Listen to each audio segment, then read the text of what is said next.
Dalam rangka memperingati Hari Jadi Kabupaten Sukabumi ke-153, puluhan ibu-ibu di Kecamatan Surade, Kabupaten Sukabumi mengikuti perlombaan menghias nasi tumpeng. Lomba tumpeng ini dilaksanakan di SDN 1 Surade yang berlokasi di Kelurahan dan Kecamatan Surade, Kabupaten Sukabumi. Panitia Lomba Tumpeng mengatakan perlombaan ini diikuti oleh ibu-ibu dari berbagai kalangan, mulai dari ibu-ibu PKK, kader puskesmas hingga tingkat guru. Perlombaan ini juga disaksikan langsung oleh Camat Surade, Kapolsek Surade, dan Ramil Surade, Ketua PGRI Surade, dan unsur pemerintahan lainnya.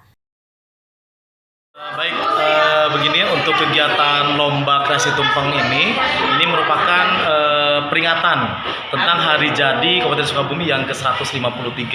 Dan untuk Kecamatan Surade sendiri, kita mengadakan lomba kreasi tumpeng tepatnya hari ini di hari Sabtu tanggal 26 Agustus ya, 2023. Yang pertama itu dari kekompakan setiap peserta. Yang selanjutnya itu ada dari cita rasa. Selanjutnya itu ada kreativitas. Selanjutnya ada kesesuaian dengan tema, ya tema Hari Jadi Kabupaten Sukabumi tentunya. Yang selanjutnya juga ada dari nilai gizinya juga, nilai gizi itu yang dinilai. Dari Kecamatan Surade, Kabupaten Sukabumi, Indra Sopyan melaporkan.